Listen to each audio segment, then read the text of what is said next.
Assalamualaikum. Salam. Silakan. Silakan duduk. Terima kasih.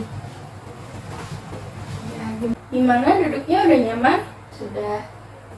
Tadi dengan siapa kesini ya? Sama Maxim. Oh, sama Maxim ojol ya? Iya. Oh iya. Tahu konseling di sini dari siapa? Aku tahu dari temen, karena temen aku udah pernah kesini katanya sekali. Oh, udah pernah kesini. Iya. Kamu apa udah pernah melaksanakan konseling sebelumnya? Belum pernah. Belum pernah, oke. Yang kamu ketahui tentang konseling itu apa? Saya cuma tahu konseling itu bercerita doang. Bercerita, betul. Saya tambahkan ya, jadi konseling itu salah satu layanan yang diberikan kepada konseli oleh seorang konselor ataupun tenaga ahli yang bertujuan untuk mengetaskan masalah. Nah, di sini yang sebagai konselornya itu saya dan konselnya itu Mbak. Tujuan konseling ini untuk mengentaskan masalah. Selain itu ada juga yaitu untuk memandirikan klien. Nah, sebelumnya kita kenalan terlebih dahulu ya dengan Mbak siapa namanya? Nama aku Ratna Wulandari, biasa dipanggil Ratna. Oke, Mbak Ratna. Saya Ginayatul Hidayani, bisa dipanggil Kak Gina. Di sini saya sebagai konselor yang akan membantu ataupun membantu Mbak dalam proses konseling di sini. Nah, dalam proses konseling ini, Mbak tidak perlu khawatir untuk takut untuk menceritakan karena masalah apapun, takut saya membocorkan masalahnya karena konseling itu bersifatnya rahasia. Jadi Mbak Ratna bisa menceritakan masalahnya itu secara terbuka, tidak perlu ada yang ditutup-tutupi. Kemudian, apakah Mbak Ratna kesini dengan atas dasar kesukarelaan atau disuruh orang atau dari teman disuruh kesini? Aku udah disuruh teman, soalnya kan teman aku tuh pernah, terus aku cerita tentang masalahku ke teman, terus teman aku lebih enak lagi kamu datang aja ke konselor gitu. Tapi Mbak Ratna ini kesini atas dasar kesukarelaan atau dipaksa? Sukarela. Alhamdulillah ya kalau sukarela. Oh ya, sampai sini ada yang ingin ditanyakan? Enggak ada. Enggak ada. Bisa kita lanjut? Siap? Siap. Oke, silahkan ceritakan masalah yang sedang dialami oleh Mbak Ratna. Jadi permasalahannya itu biasa, aku kan masih sekolah, SMA kelas 2. Terus orang tua aku tuh kadang ngebanding-bandingin anak tetangga aku sama aku. Padahal aku udah berusaha kayak orang tua nyuruh aku bersih-bersih rumah. Aku bersih-bersih rumah tiap pagi, bersih-bersih rumah. Disuruh ini aku mau, disuruh itu aku mau. Tapi ya kadang orang tua aku tetap nyuruh ngebeda-bedain aku sama anak tetangga gitu. Itu sih. Lalu aku merasa kayak emang selama ini kerja keras aku nggak dilihat ya sama orang tua gitu. Kan aku udah berusaha semaksimal aku nurutin apa yang keinginan orang tua aku. Kan maksudnya kayak aku bersih-bersih rumah walaupun emang iya sih benar nggak selalu tepat waktunya, kadang harusnya bersih di jam habis subuh gitu. Aku kadang bersih jam 7 karena bangunnya kesiangan, tapi tetap kok bersih rumah. Dibanding-bandinginnya itu yang seperti bagaimana? Kayak kalau misalkan sehari telat aja tuh, lihat anaknya di ini mah katanya bersih rumah, kamu enggak kayak gitu. Bahkan emang bersih aku juga, cuma mungkin mama nggak lihat aja. Lalu biasanya kamu setelah kamu dibanding-bandingkan oleh orang tua kamu, apa yang kamu lakukan? Ya aku sih sedih ya, kesel, cuma nggak mungkin ngebentak, bukan ngebentak ya, nggak mungkin aku langsung nyeplosin omongan aku ke orang tua kan. Ya paling aku cerita ke teman gitu lewat HP, atau enggak kalau lagi ke sekolahan ketemu ya udah kita ngobrol tentang, karena kan aku mendem sendiri juga nggak enak kan. Dia aku cerita ke teman, ada satu temen aku yang aku percaya buat tempat cerita aku. Kamu pernah nggak sesekali ataupun kamu sedang kesel ataupun lagi suasana hatinya nggak enak, pas kamu dibanding-bandingin itu kamu merasa emosinya tuh tersulut sehingga kamu marah-marah ke orang tua? Pernah waktu aku kan lagi buru-buru banget ya mau berangkat, itu hari Senin, terus posisinya juga aku mau UTS, terus mama tuh marah-marah karena nggak nyuci baju kan. Terus aku bilang, aku tuh lumayan agak tinggi ya suaranya, terus aku bilang, ya udah sih sabar pulang sekolah, kan bentar lagi kan pulangnya juga nggak sampai sore, soalnya lagi UTS. Aku bilang gitu. Di situ tuh mama bilang, ya udah nggak usah sekolah kalau kayak gitu. Mungkin ya posisi akunya lagi emosi, mama aku emosi, jadi kayak gitu kebawaannya. Ya udah aku berangkat sekolah sedih kan, nangis di motor tuh. Ya paling gitu, aku pernah sekali gitu sih. Nah, cara kamu habis emosi itu apa yang kamu lakukan gitu setelah kamu sedang dengan ekspresi yang sedang marah, sedih, tapi kamu tetap melanjutkan sekolah? Cara kamu biar enggak itu gimana ngalihinnya? Iya, biasa sih aku kayak ya udah lupain dulu masalah yang tadi pagi gitu, aku fokus UTS. Terus kalau udah beres UTS ya paling aku melampiasinya aku nangis di rumah. Kalau enggak aku ke rumah teman ikut nangis. Oh, nangis ya. Iya. Kalau nangis itu apakah membuat kamu merasa lega atau cuma kamu nangis aja tapi masih tetap pikiran? Aku nangis ya lega di saat itunya aja, tapi kalau kepikiran ya pasti sering kepikiran, karena kan rasa aku belum terungkapkan gitu, belum pernah face to face sama mama ngobrol gitu. Gitu itu aku belum pernah. Tapi sebenarnya kamu ada rasa ingin kayak bercerita atau deep talk bahasanya ya dengan orang tua kamu? Pengen sih, cuma aku tuh orangnya yang gengsian, terus kayak mau ngajak orang tua dulu tuh gimana ya cara ngomongnya gitu. Kenapa harus gengsi? Gak tahu, kayak aku sama orang tua tuh gengsi aja gitu. Gengsinya itu karena kamu itu malu atau bagaimana? Iya, aku malu, aku pikir apa sih lebih amat, karena orang tua aku tuh aku nggak terlalu care sih, care ya mungkin care menurut orang tua aku aja, tapi menurut aku care-nya orang tua aku tuh beda, nggak kayak orang tua yang lain gitu.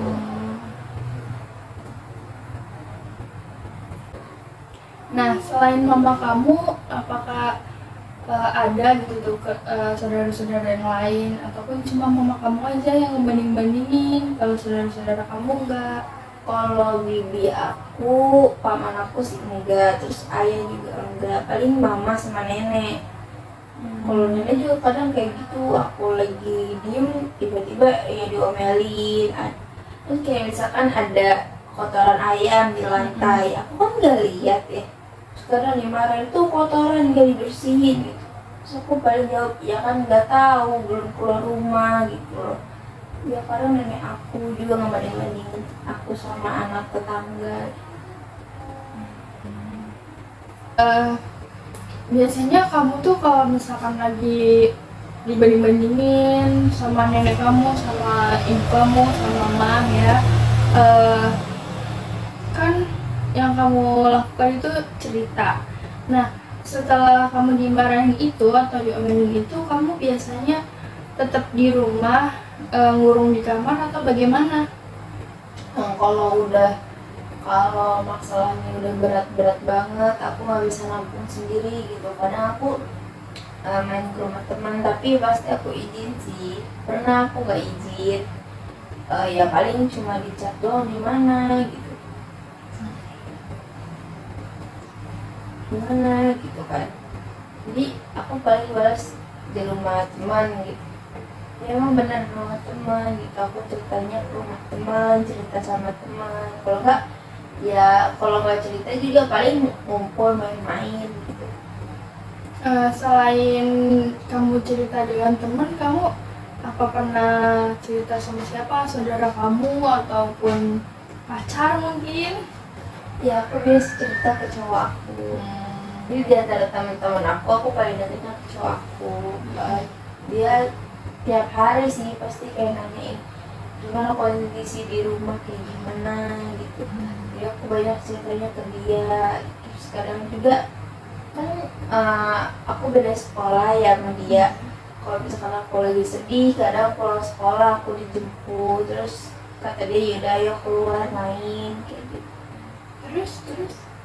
Nah terus kan mama aku juga udah kenal ya, aku punya cowok, mama aku tahu. Sekarang aku cuma izin mau main sama cowok aku gitu, dibolehin sama mama. Jadi kalau misalkan lagi banyak pikiran pasti dia peka ngejemput aku, terus main bareng. Terus kata dia ya biar kamu gak kepikiran masalah kamu gitu. Biasanya kamu main sama cowok kamu di mana? Banyak sih, kadang kalau pulang sekolah ya, kalau pulang sekolah kita kayak ke tempat angkringan gitu, makan. Terus kalau ada tugas sambil tugas bareng, sambil cerita bareng sama dia kayak gitu. Main sama pacarnya itu apa pulang dulu ganti baju atau dari sekolah langsung ke tempat main? Biasanya sih kalau aku lagi nggak bawa salin ya, aku pulang dulu. Tapi kalau udah ngomong dari malam, besok keluar yuk gitu, pulang sekolah main, berarti aku bawa ganti. Paling aku ganti bajunya di kamar mandi sekolah, kalau enggak di rumah teman. Begitu. Apa lagi? Ini jarak sekolah kamu sekolah. Iya. Jarak sekolahan kamu sama sekolahan cowok kamu itu dekat atau jauh gitu? Jauh sih, kan aku di Serang, kalau dia sekolahnya di Tak-Takan. Oh, lumayan ya effortnya untuk menjemput. Iya. Terus respon teman kamu, ulang nih. Nah, setelah kamu cerita, kalau lagi banyak masalah, cerita kepada teman kamu, respon teman kamu tuh gimana? Respon teman aku sih ya dia nasehatin aku gitu. Terus kadang juga ada sih temen aku yang iyalah wajar kayak ngebela orang tua aku gitu kan. Karena aku posisinya di situ lagi sedih ya, lagi pengen cerita, tapi kalau ada satu orang ini yang bikin aku bukannya cerita aku tersalurkan gitu, malah bikin down. Bikin downnya itu yang seperti apa? Iya kayak misalkan, atau iyalah wajar orang tau kamu kayak gitu, orang kamu nyampe di rumahnya telat mulu gini-gini. Kan kadang kayak malamnya aku nugas, aku capek jadi bangun agak kesiangan gitu. Tapi ada satu teman aku tuh yang ngajurin kesini, kata dia kalau biar enak, lebih terbuka, lebih enak kamu cerita ke Lor aja kayak gitu. Terima kasih ya sudah datang ke sini. Kok udah terima kasih sih? Ya, terima kasih ya sudah diarahkan untuk ke sini. Saya sangat senang. Terus kalau respon pacar kamu bagaimana? Ya kalau respon cowok aku kayak gitu tadi, paling ya bilang nyuruh aku sabar gitu. Tapi ya namanya kesabaran kan ada batasnya ya. Kadang kayak waktu itu kan aku pernah ngebentak orang tua juga karena aku terlalu ngebawa emosi gitu. Nah coba aku ngasih solusi paling kayak ya udah coba kamu terbuka gitu. Cuma aku sampai sekarang belum pernah nyoba sih buat terbuka ke orang tua. Kenapa belum pernah mencoba? Tadi itu yang aku lihat sih sama orang tua. Kamu tuh biasanya ceritanya itu ke temennya, itu ke temen yang temen di sekolah ataupun yang temen yang ada di rumah? Kalau aku seringnya ke teman sekolah sih, karena kalau teman rumah tuh aku sama teman rumah juga usianya nggak sepantaran aku. Ada yang udah kuliah, ada yang SMA atas aku kan kelas 2 SMA, dia kelas 3 SMA gitu. Terus juga sekolahannya tuh beda, aku jauh sendiri, aku di Serang. Kalau temen-temen aku ada sekolahan di sekitaran rumah, dia sekolah di situ, terus ada juga sekolah di Cipocok gitu. Berarti kamu kalau misalkan mau cerita ke temen kamu yang sekolah, kamu harus pergi ke ini dong, nggak berada di lingkungan rumah kamu, teman sekolahnya. Iya, aku pergi ke rumah dia walaupun misalkan rumah dia jauh kan, ya udah nggak apa-apa daripada aku di rumah gitu nggak ada teman cerita. Aku sekali ke rumah dia, sekali keluar juga. Karena kan kalau di rumah kepikiran terus. Iya, bosen ya. Iya, Lalu apa lagi? apa sih? Dulu, oh iya, aku juga pernah sih cerita ke teman rumah. Terus kata teman rumah aku, ya sama sih kayak gitu responnya, nyuruh sabar, nyuruh ini. Cuma aku tuh kayak kurang puas dari respon mereka. Kenapa sih nyuruh selalu sabar, emang nggak ada ya solusi lain? Aku tuh butuh solusi lain gitu loh. Lalu tanggapan teman kamu setelah kamu ngomong kayak gitu gimana? Tanggapannya biasa aja, kayak gimana ya, ya dia sekedar ngedengerin cerita aku. Kalau solusi ya aku makasih banget kan kalau teman aku ngasih solusi ke aku. Cuma kebanyakan solusinya itu mereka sama gitu.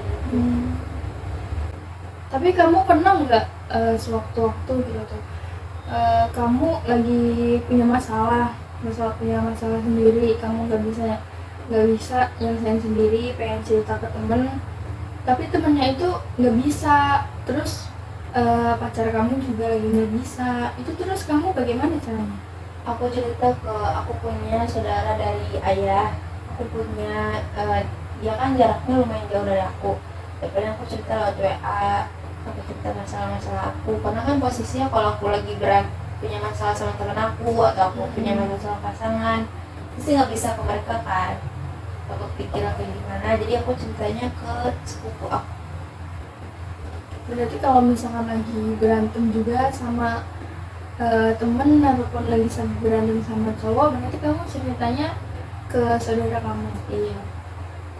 Kalau misalkan pernah nggak kamu nggak ada tempat cerita sama sekali, saudara kamu nggak bisa, pacar kamu nggak bisa, teman kamu nggak bisa? Pernah. Terus aku melampiaskannya biasanya lewat postingan aku gitu, karena aku punya akun private untuk diri aku sendiri ya, kayak IG gitu. Aku pernah kok ngungkapin emosi aku di akun itu, nggak ada yang tahu selain aku. Walaupun aku deket sama teman-teman aku, deket sama pacar aku pun nggak pernah ngasih tahu akun itu. Setelah kamu meluapkan emosinya melalui kamu ngepost di sosial media itu, terus bagaimana perasaan kamu? Ya lumayan juga sih, cuma kalau kepikiran ada aja kepikirannya. Ya wajar ya, namanya manusia pasti kepikiran. Lalu apalagi yang kamu rasakan? Selain permasalahan tadi, mungkin ada yang ingin diceritakan lagi terkait entah itu dari pertemanan, kan kamu cerita di sini, takut kamu cerita ke temen kamu yang sedang bermasalah atau bagaimana? Ya aku lagi ada masalah sama temen aku. Jadi temen aku tuh kita punya grup WA, kita berlima. Terus ada satu temen aku baru masuk lagi nih ke grup ini. Terus si ini nih yang baru ngebocorin obrolan kita ke circle-nya. Ternyata temen aku tuh punya circle lain, jadi circle dalam circle gitu. Terus ya kita berantem kan, jadi cekcok gitu. Masalahnya cuma ada di dia doang, gara-gara dia ngebongkar omongan kita kan. ke teman circle dia. Lalu kalian berantem itu apa cuma berantem di WA atau sampai bagaimana? Di WA iya kita sempet mojokin dia karena kayak lu ngapain gitu, pura-pura nggak punya circle terus pengen gabung sama kita, terus pas udah masuk malah ngebongkar omongan kita kayak gitu. Nah ya dia alasannya kayak gitu karena anaknya pintar ngomong gitu. Nah, terus di sekolahan juga kita diem-dieman, terus kalau ketemu juga ya udah kayak sinis gitu. Karena juga dia yang nyindir gitu kan, anehnya kok bisa sih dia yang salah, dia yang nyindir. Cuma kalau dari teman-teman aku alhamdulillahnya kita nggak nyindir balik gitu, kayak ya udah dengerin aja, tadi capek sendiri. Tapi teman kamu yang tadi itu masih ada di grup sama kamu? Masih, cuma kita bikin grup lagi. Jadi ya udah biarin aja dia di grup itu kayak gitu. Lalu tanggapan teman kamu yang tadi itu udah ya? Lalu tanggapan teman kamu yang tadi itu yang salah itu setelah dipojok-pojokin oleh kalian, mereka si teman kamu itu apakah marah ataupun gimana, kayak orang main victim bilangnya? Iya dia pengen victim kayak apa sih, orang bukan gue yang ngebocorin, HP gue dipinjam sama temen gue, terus dia ngeliat grup ini ya udah dibaca katanya. Lalu kita tahu sendiri dia screenshot ini ke teman circle-nya. Kita tahu karena waktu itu nggak sengaja mereka ngomongin, terus ada salah satu dari temen aku lagi di posisinya deket sama mereka, terus kedengeran. Nah kalau sekolah baru kita omongin. Itu setelah diomongin tuh apakah dapet solusi atau masih tetap berantem? Masih tetap berantem sampai sekarang. Kayaknya udah ada sih sebulan. Udah lama juga ya. Iya. Dari dua masalah yang tadi, yang kamu pengen banget diselesain yang mana? Yang hubungan aku sama orang tua sih. Kamu apakah udah mempunyai solusi tersendiri untuk bagaimana cara mengatasinya gitu? Aku punya satu solusi ya yang aku punya saat ini. Dia aku tuh harus terbuka sama orang tua, terus gengsinya harus diturunin. Karena sebagai anak juga kan harus deket sama orang tua. Cuma ya aku masih gengsi aja mau ngomongnya. Aku kan baru punya solusi segitu ya kak. Kalau aku minta solusi dari kakak boleh nggak? Boleh. Kalau dari saya solusinya itu sebenarnya solusi dari kamu itu sudah bagus, ingin memperbaiki sama hubungan orang tua, pengen terbuka, biar nggak egois, gengsi, egois. Nah, kalau solusi dari saya sepertinya sama ya. Yang pertama itu harus terbuka sama orang tua, karena lebih enak nggak sih kalau kita terbuka sama orang tua gitu. Kayak kita turunin gengsi kita gitu tuh. Toh ini juga sama orang tua kita sendiri, bukan dari sama siapa. Kita aja bisa berani ataupun percaya cerita sama pacar istilahnya yang orang lain, bukan ada di keluarga sendiri yang pribadi gitu. Nah jadi kita tuh harus membangun kedekatan kita dengan orang tua. Dengan pacar aja kita bisa, masa dengan orang tua sendiri kita nggak bisa? Kan orang tua yang mendidik kita, yang melahirkan, yang mengurus kita gitu. Jadi kita harus mempunyai kedekatan dengan orang tua. Kalau misalkan menurunin rasa gengsinya kayak gimana sih?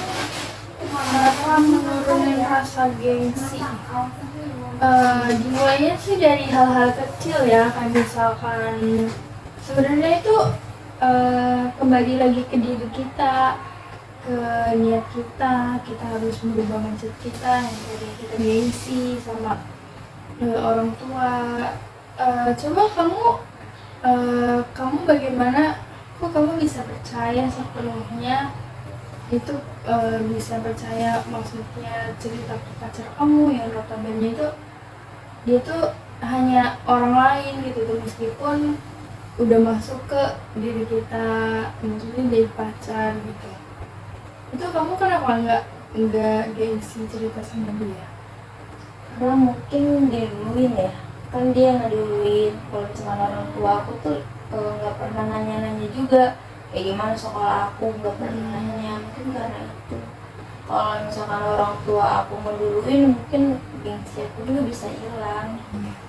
Jadi kita harus berani. Kalau misalkan sama-sama diem, orang tuanya diem, anaknya diem, ya gitu jadinya sama-sama gengsi, sama-sama diem, nggak ada percakapan apapun. Jadi kita harus menurunkan gengsi kita kayak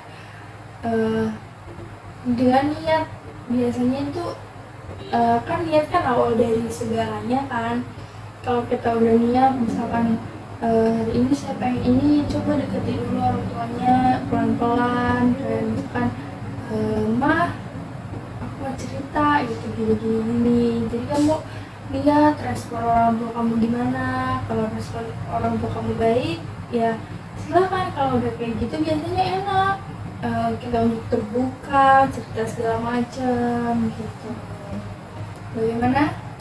Iya Kak, terima kasih. Sama-sama. Ada lagi yang ingin ditanyakan? Sudah cukup. Sudah Kak, cukup. Terima kasih buat solusinya. Sama-sama. Semoga solusi yang dari saya atau dari kamu pribadi juga bisa menyelesaikan masalah ini, dan kamu juga bisa menjalankan kehidupan kamu lebih enak dari sebelumnya, dan masalahnya ini cepat terselesaikan. Amin. Saya ingin bertanya kepada Mbak Ratna, bagaimana perasaan Mbak Ratna setelah melakukan konseling ini dengan saya gitu? Saya lumayan agak enakan kan, karena sudah mengeluarkan semua yang saya pendam selama ini. Terus saya juga udah enak karena tahu solusi apa yang bisa lakukan. Sebenarnya sesi konseling kita akan segera berakhir ya. Saya ingin mengucapkan terima kasih banyak kepada Mbak Ratna yang telah mempercayakan untuk cerita kepada saya. Dan saya juga di awal saya sudah katakan bahwa cerita ini tidak akan saya sebar kemana-mana, karena di sini saya sebagai konselor saya sudah disumpah ataupun berjanji untuk tidak membocorkan masalah ini kepada siapapun. Dan saya juga sangat berterima kasih, nanti sampaikan salam saya kepada teman Mbak Ratna ya. Terima kasih sudah sudah merekomendasikan untuk konseling di sini. Dan saya juga sangat senang bisa membantu Mbak Ratna di sini. Semoga Mbak Ratna sehat selalu, masalahnya cepat terselesaikan ya. Dan saya mau nanya dulu nih, kira-kira Mbak Ratna kesini laginya kapan untuk saya melihat bagaimana perkembangan Mbak Ratna? Kayaknya hari Jumat habis zuhur aja gitu. Soalnya hari Jumat aku selesai ekskulnya jam 10. Oh lah, boleh. Jadi kita bertemu lagi di hari Jumat ya? Jumat depan. Ya. Ya, kita minggu depan pada hari Jumat di waktu yang habis zuhur ya? Iya. Oke, saya tunggu ya nanti. Langsung kalau di cancel dia kalau boleh kontak saya. Kalau misalkan Mbak Ratna misal nanti tiba-tiba ada kerjaan atau ada waktu, ada ekskul tambahan, misalkan nanti bisa chat saya ya sebelumnya ataupun hamin 1 jam sebelumnya. Iya. Oke, terima kasih banyak pada Mbak Ratna. Sama-sama mengucapkan hamdalah. Alhamdulillahirrahmanirrahim. Kurang dan lebihnya mohon maaf. Wassalamualaikum warahmatullahi wabarakatuh. Waalaikumsalam warahmatullahi wabarakatuh.